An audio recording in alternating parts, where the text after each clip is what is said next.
Hey guys, welcome back. I am here once again with Adam Mills of Adam Makes Beer. Find his YouTube channel up here. And we are continuing our chat about commercial brewing and Yeah. answering y'all's questions. So let's dive into it. If you haven't listened to our last conversation, you can find it here. It'll make more sense probably, but we're answering all different questions. So we'll see. Okay, next question is from Boriquak. When making new recipes, do you perform a smaller scale run and then scale it up with the commercial equipment? So like basically making a homebrew version and then going to commercial version, or do you do like a pilot version and then like full batch, or what do you do? The most that I'll do, so I'm on a 15 barrel system right now. The most I will do is I will do sometimes half batches. I like to do that anyways. My process is typically a little bit different when I do half batches. I tend to do no sparge beers, are basically Hmm. just first runnings beers. I like to do that because I feel as if one, I get like a little bit of a richer wort out of it. I feel like like that initial strike, your initial mash in, I feel really good about being able to control temperature and pH at that stage. And it's with your sparge and everything like that. And I have some water that's a little bit wacky as far as water chemistry wise. It's with your sparge where you end up tending to pull like most of your tannins if you're going to be pulling tannins or harsher qualities Oh, with the later runnings a little bit. And so I feel really good about controlling the parameters of that initial strike. And because it's really just X amount of acid and X amount of water and X amount of grain, right? So when I'm doing half batches, I do typically just up my strike water to get the full volume that I'm going to yeah. run off for. And I used to do that at home too. I used to like to make like those range of English bitter beers, like the bitters, ordinary bitter, and whatnot. And I like to like just make big, strong original worts, and then sometimes cut back with water. I'm not cutting back with water right now, but yeah, I don't know. I kind of like those first running style beers. So I will make half batches with things like that, but I don't have a pilot system, and so it kind of So you're leans. playing it fast and loose with those ingredient costs, huh? You're leaning on well, and really I ultimately it's about kind of knowing your ingredients, right? Hmm. Um and um and this is one of the big crossovers with cooking, I feel like. If you have a rough idea, and listen, please don't make it sound like I'm not that you would do that, but please don't think that I would suggest that like I'm hitting a home run every time, right? Oh no. It's What I can say is I feel like how I know my ingredients enough that I can at least hit the target. yeah. And then it's a process of dialing in, right? So yeah, and I think that's where I think that's where it's at. When you are looking at a situation where you have a bigger system and a pilot, I think you want as much continuity between those two things as you can process wise in order for it to really kind of carry some weight for your scale up stuff. But I really would. I would enjoy that. I would like to be able to it would give me an opportunity to pilot like a bunch of different Pilsner malts at once.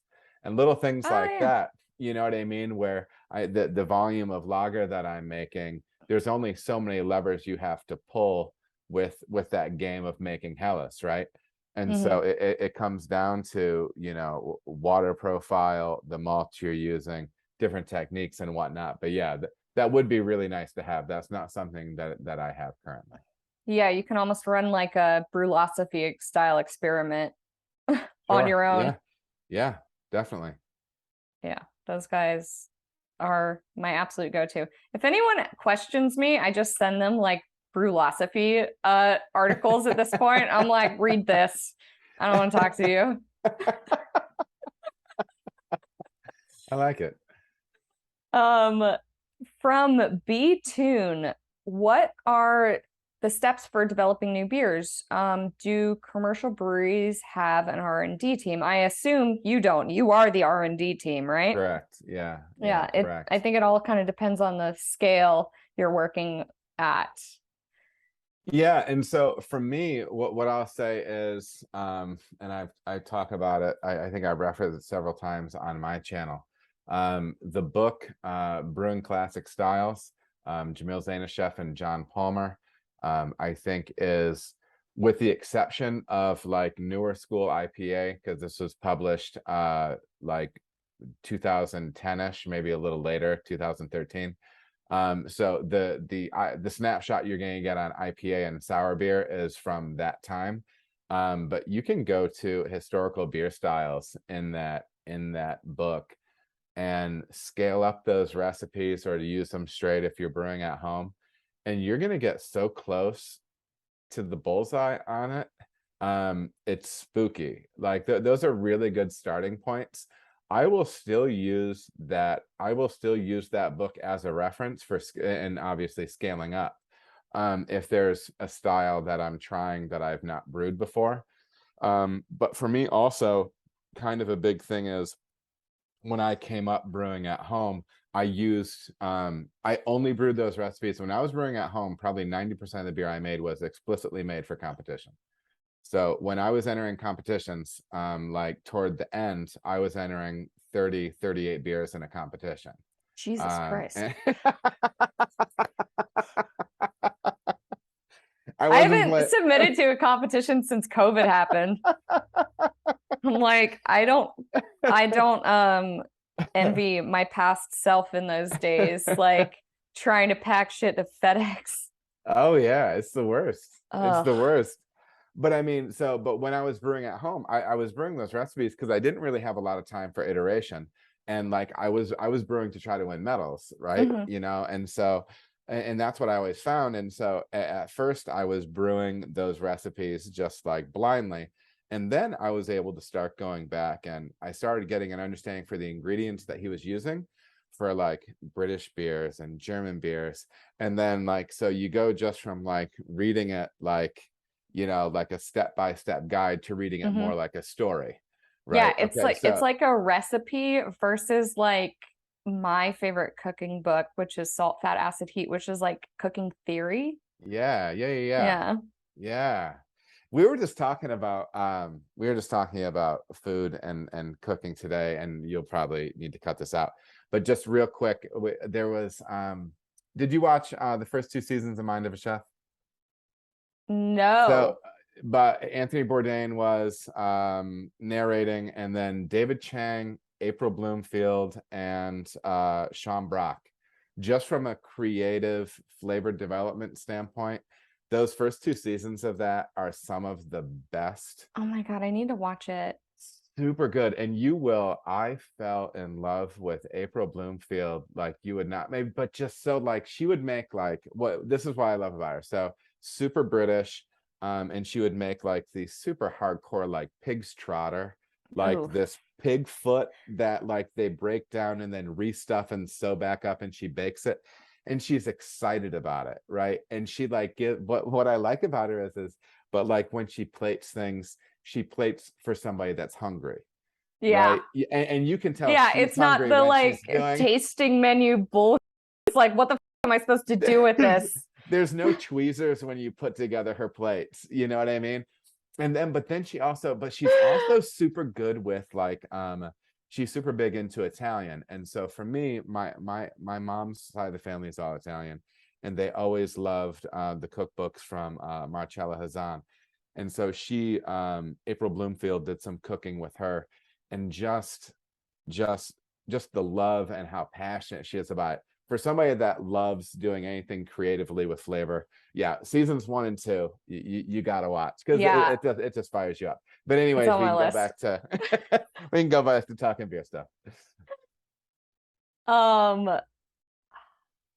man, I love cooking. Um, It's so good. it's amazing. All right. Back to the topic at hand. I'm totally gonna keep that in. Um, it's like, first of all, anytime I can plug Salt, Fat, Acid, Heat, it is the book that I buy for anyone who I know even vaguely likes cooking. Like, it's Yeah. not even a holiday. It's like, I hear that you like cooking, you receive an Amazon package of Salt, Fat, Acid, Heat. And that's really what it's yeah, anyways, before I won't we won't go too far afield here. Yeah. Next up. I yeah, I yell at people when they say they haven't read it yet. And I'm like, you've had it for 2 years. You better pull it down. Oh yeah. Um, from Brisas Beer, how do you replicate a beer to be identical to past batches? Do you need a lab? Labs don't hurt. But I will say this, it's really more about, I always tell people when I'm training people in, like, if you can if you can walk home if you can go home at the end of the day and having followed like a process for cleaning a tank, for doing a transfer, brewing a batch of beer, but it's a process game. Okay. And if you can sanitize the tank and feel good when it's done, like you feel good, like the kind of thing like where you want to pat the tank Mm-hmm. afterwards and you're like, nailed it, done. And then like, I mean, you're not freaking out and like dancing about it or whatever, but like there's that sense of, listen, I did this the right way, or at least as best as I know how to do it. That's a big part of what we're doing when we're doing this stuff on the pro side. I feel like it was Brooklyn Brewing, the brewmaster there, Garrett Oliver. He said, this is going to be a really rough quote of it, but he said, not being able to brew the same beer twice doesn't make you artisanal. It makes you a bad brewer, right? So like on My on husband would say that I'm a bad brewer. well, listen, there's something about like there's something about process, right? And so Hmm. like when I'm training people up, that's really it. And so that's where all that stuff comes from. So like when if you come in my spot and Up the Hill, which is our Hellas, and Up the Hill tastes like Up the Hill last time, it's because like you try to control all the things you can control without making yourself unhappy. Hmm. And what I mean is like mentally, like being unwell, like I because feel I that's a feel like thing. brewing, both brewing and cooking, come with some level of OCD inherent Sure. in the people who do it, because Yeah. it is such a process and you do have to be so clean. And I am, again, my husband would say, I'm not a clean person and I'm not a good brewer if consistency is what makes you a good brewer. But granted, I make YouTube videos. I have to make something new every goddamn time. Sure. Sure. Well, and well, and and it's different too, because I mean, a good friend of mine, Rock Van Meter, he brews at Redwood Brewing. He said when he was home brewing, he would brew, and if the beer was supposed to be 1056 and he measured it in the fermenter and it wasn't, he dumped it then. And I'm like, whoa. And like, dude, I'm like, you make a That's a lot more sense level. to, I'm like, you make a lot more sense to me now. Yeah. Yeah. But That's a seriousness that I could never even think about breaching.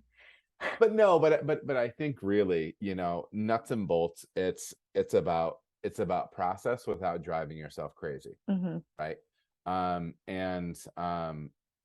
like you were saying before, like the OCD thing, me and some brewer buddies of mine, we'd always joke like the brewers that we respect have like this baseline of like self-loathing. Like they just know they'll never be good enough, and that's the thing that keeps them going forward. I like to think that hopefully I'm like becoming like a little bit healthier as I age, and I'm approaching things from a little bit better vantage point. Yeah. But yeah, It I mean, it's there's like the something to tortured artist self-doubt. thing. Yeah, Yeah. yeah. It's like that's the exact definition of the tortured artist thing. It's like you hate yourself, so you try to make something to make yourself feel better, but like no matter how good you get, it's not gonna help. Sure, sure. And I mean, and that's where things have changed for me, like for a long time, every beer that I made, like I was trying to make something perfect, Hmm. and it's exhausting. Yeah. It's exhausting, and and it's egotistical. Like, like I think I've been making lager pretty regularly for 2 years.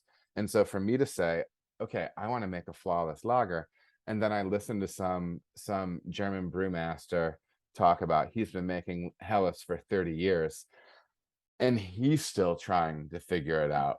It's like, well, don't be a jackass. Like this guy's been doing it 15 times longer than you. He has a degree from Stefan. You need to slow down, and you need to you need to appreciate what's happening around you a little bit more. Yeah. It's like I both want to say that there is no such thing as perfect in the beer world because it Sure, is like it's all subjective, right? sure. But also, perfection is the enemy of good. Yeah, You're just gonna yeah, drive yourself crazy, dumping out a yeah, bunch of beer. yeah. And like, I mean, I know we're all our own worst critics. So like beers that I won't drink, like people enjoy. And I'm like, no, can't do it. Yeah, I'm not yeah. gonna do it. No, it's true. It's true. Yeah. We got real philosophical there. I know. All about how to make an identical beer.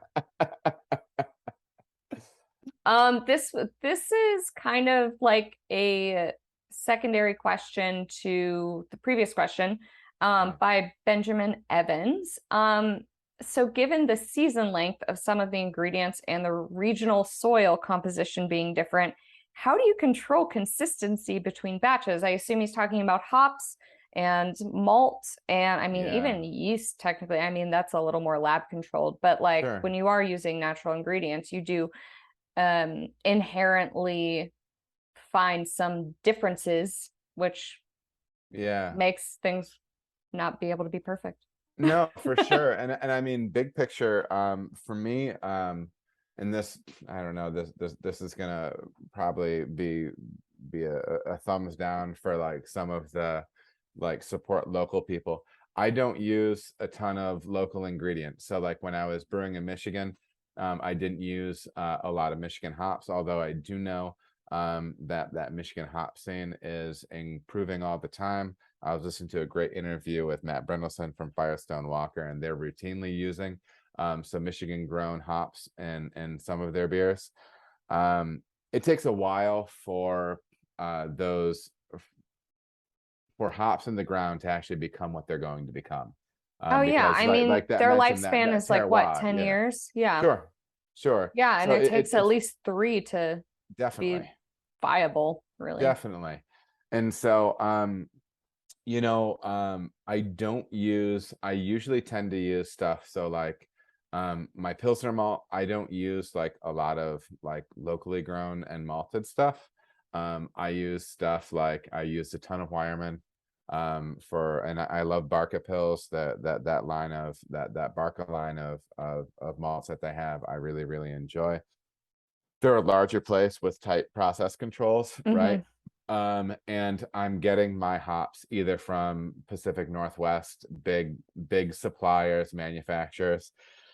Because the flip side is you can grow a fantastic hop, but if it's not processed appropriately or packaged appropriately, you're not going to be getting what you want in the finished product. And so Yeah. for me, I tend to err on the side of um, using people that I know have repeatable, consistent products.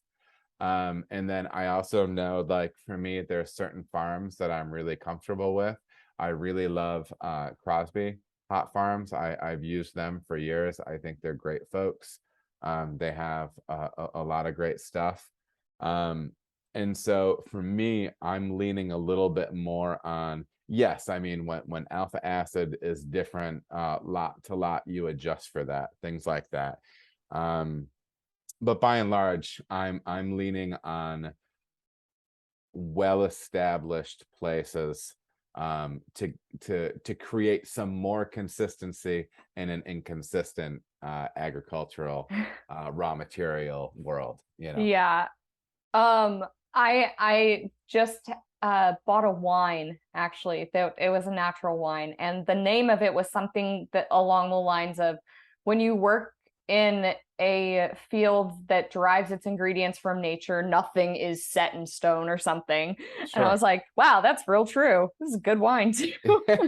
Well, and natural wine is like a thing now too, right? Like, what is that? Is that just like is that like a spontaneous ferment thing, or what is Kind of. natural They wine? basically inoculate the fields. Okay, interesting, And interesting. some are funkier than others. Like the last that one that I mentioned was it was tasted like any other wine really, but I had a um bottle beforehand that my husband wouldn't even drink. He was like, it tastes like it's rotten. And I'm like, no, it's tart and it's a little effervescent. It's not rotten. It's like Now, it's are those fine. beers are those wines served young? Like, is that a thing for those, or no? Are they barrel aged? My friend, my usual go-to is boxes of wine. So Uh-huh. if you think that I know anything, I appreciate the transparency. hey, I tell everyone, it's like my trashy side comes out a lot. It's like I'm sophisticated in the beer world. Everywhere else, I'm garbage. It's good to know what you're bringing to the table. I try. I try. Hey, I'm transparent. I tell everyone. Anytime I'm doing an interview, I'm like, I'm an open book. You can ask me anything. Don't care. It's all the internet already. Oh, that's funny. um, so going from soil, let's go to water. Yeah. From Cybernaut, who has been a supporter of mine for a long time and always asks the most amazing questions. How do you Nice. treat your water? So Or yeah, do you? I do treat my water, and I've lived different places, brewed different places, and sometimes people take this attitude of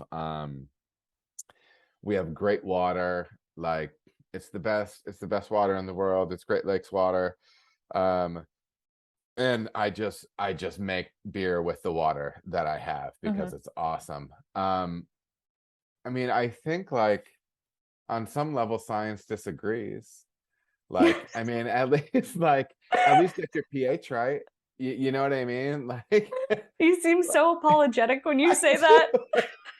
You don't want to sound like I don't know what we're I allowed mean, to I say. know that like when I was in Chicago, I have never seen like water love bigger. It's Sure. like, man, they're real convinced that they have the best water. And my husband's from Nope. Colorado. He's like, nope, Boulder has the best water. And I'm like, nope, the well that we have in Washington has the best water. And it's like, you know who has shitty water? Los Angeles. At least we can all agree on that one. So yeah, I mean, at least there's a couple of things that you want to have happening for your mash. You know, you want to have your pH in an appropriate range. You know, and you don't need to be you know super dialed in. You know, just for practicality's sake, but making sure you're not mashing in up at 5.8 or 6 on the pH scale. You don't want that. Try to get under 5.5 between you know 5.2 to 5.5 is probably going to be good for a lot of things. um and then my whole approach to water is because I am very much like I have a functional understanding of certain scientific processes Mm-hmm. concepts, and water is one of those. I use Brewing water, the spreadsheet. A buddy Yeah, of the mine spreadsheet taught me that how to is like use the it. most I can't think of the word. What am I trying to say? It's terrifying. It is. And if it wasn't for my buddy Andy, he brews down in North Carolina. If it wasn't for my brewer friend, I never he set it up for me the first time, and That's then nice I of figured him. it's like your parents like with the VCR. Like, how do you make the light stop flashing? Now that makes me sound old, but yeah, like it's stuff like that. But so he set it up for me, and then I figured out how to manipulate some things from there. But the metrics I'm following when it comes to water profile is I want to make sure that I'm driving my pH down, I use phosphoric acid. You can also use lactic acid. You can use acid malt. I just use the liquid food grade phosphoric acid. From some of the stuff that I was reading, it seems that phosphoric acid has more beer-like compounds in it, and so it's a little bit more flavor neutral than Oh, compared to interesting. lactic. I Yeah, do because know some lactic is people, the like sour, yeah, like, yeah, and even contributing into some of that like kind of like citrus fruit type, like lemon lime type hmm, brightness that you can yeah. get. So it tends to be a little bit more flavor neutral when you use it at higher levels in particular. But I'm adjusting pH down, and especially of my sparge water. I really want to make sure my sparge water is below 6. I like to keep it close to 5.5. Because it's with that sparge water where you're pulling, you're further rinsing those sugars out of the mash. And that's when your pH starts creeping up to 6 or above, you can start pulling tannins or harshness out of the husk of the grain. So that's a big thing for me. And then the other two metrics three metrics that I follow calcium, sulfate, and chloride. And so that means that I'm using either or gypsum, which is calcium sulfate, or calcium chloride. So both of those bring calcium to the table. I like to keep, for the supermajority of my beers, I like to get about 100 parts per million calcium into them. I don't like to go too high when I'm doing hazy stuff. Mhm. So if I'm doing hazy stuff, if you put too much calcium in, you can start to create a clearer beer. And with those Hmm, hazy beers, obviously you don't want to be doing that. that's interesting. I never Because heard that before.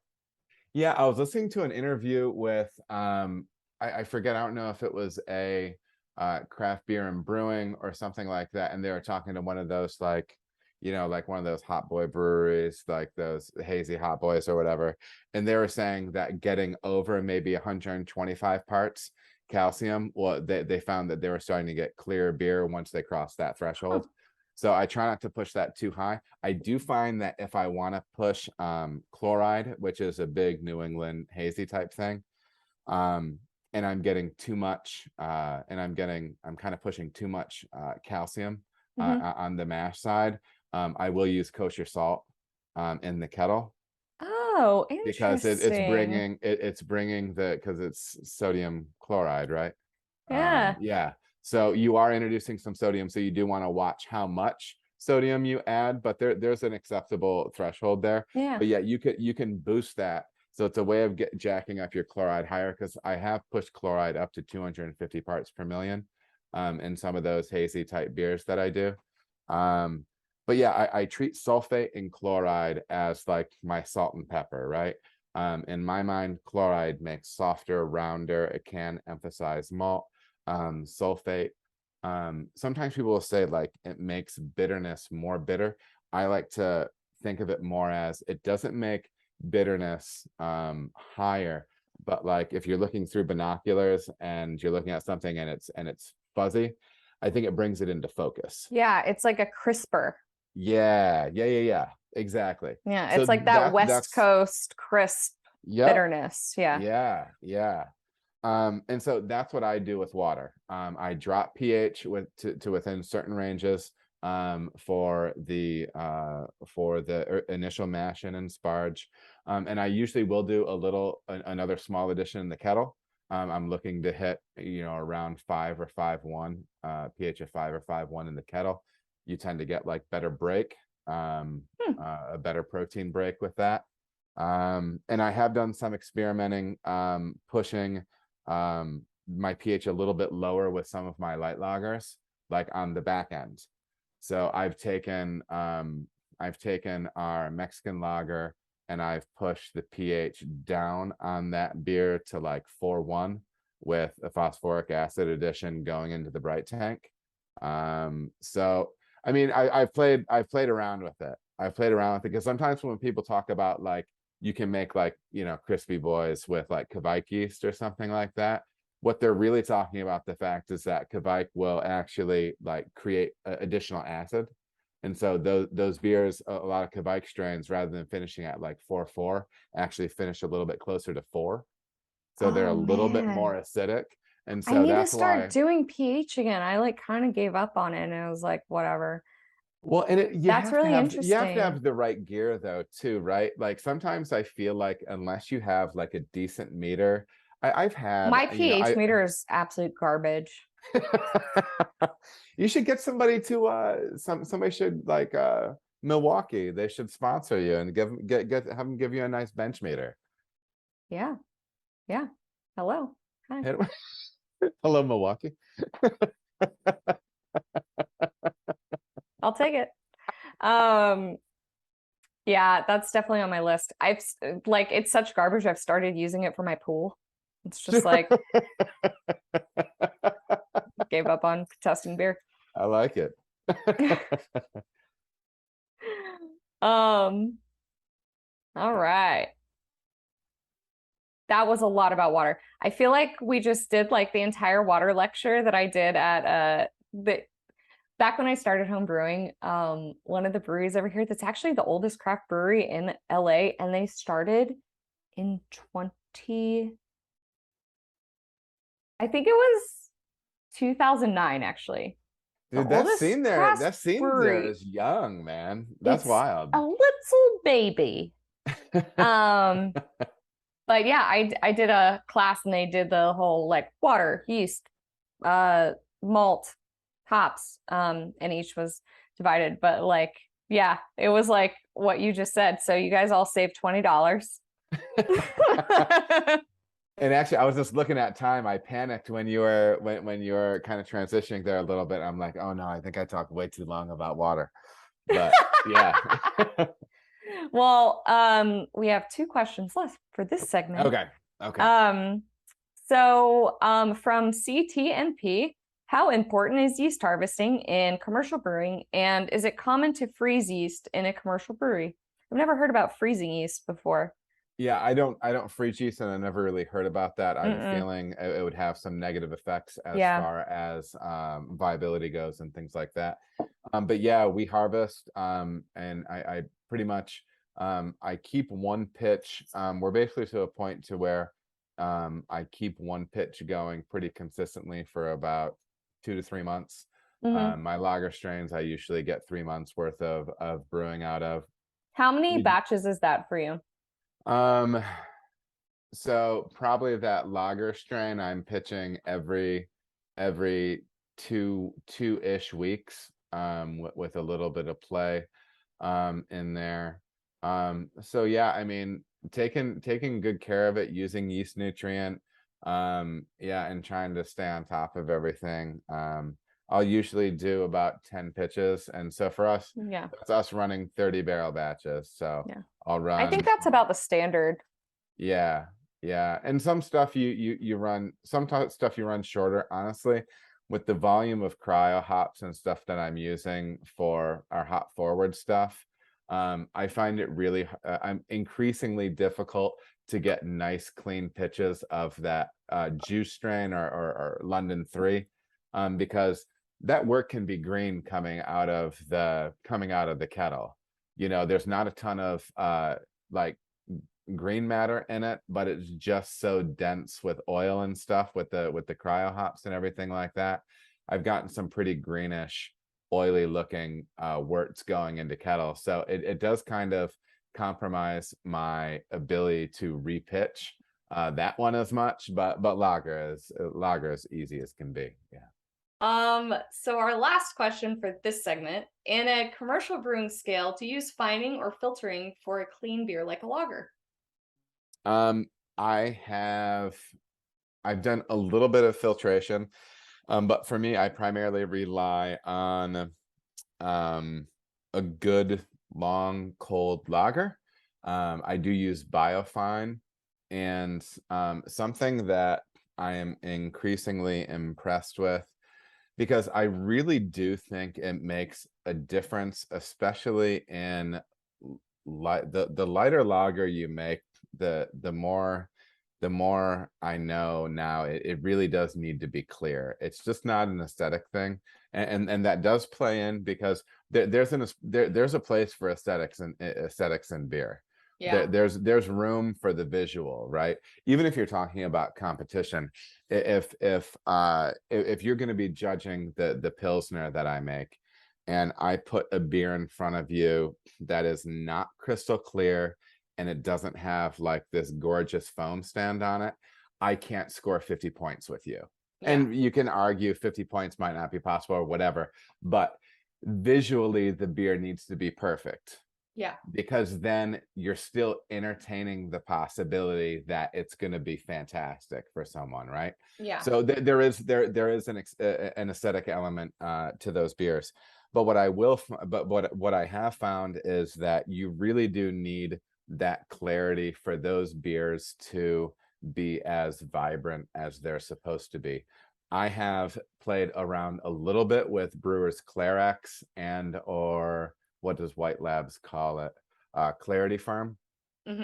People use that for gluten reduction, which I do not believe you can officially label the beer as whatever. But it seems as if through lab testing, it pretty reliably gets it below 20 parts ppm of gluten, I guess. Um, but I've done some lagers with Clarex, specifically using it for its clarifying capacity. And I do not think I have produced clearer lagers than with what I have made with Brewers Clarex, It's um, interesting. or Clarity Firm. So I would really check that. I would really check that product out. I do know plenty of people filter, and filtration can be great too. Um, but um, but yeah, there is something to bright beer being bright. And I know consumer taste has shifted a little bit, and it's more accepting of haze and things like that. But But you I don't tell you, want a hazy lager. It's you not, don't. You no. don't. We just did an Italian pills. My assistant at the time, Maggie, who just took a new job, we did a pilsner with her, and it was kind of this Italian pills thing. And we did have a smaller dry hop on it, but we really wanted it to be bright still, because you can have a little haze on it with a dry hop. You can catch a little Hmm. haze, and you're like, okay, that's good. But there's just something about that glass, and it's pale, it's straw, and it's just bright, and that fat foam on top, it just makes you feel good about being alive. Totally. It's like So you taste with your eyes before you even yeah, like smell it. It's yeah, all psychological, but it yeah, all does matter. for sure, for sure. But yeah, that's what I'm doing as far as clarification. Great. All right, guys, we are done with this segment. This was 2 of 3 of our answering y'all's commercial brewing questions, and we will see you all back here for 3 of 3, talking more about the end of brewing. So your cleaning and your waste, and the business side, which we'll probably go a little bit faster. All right, see y'all then.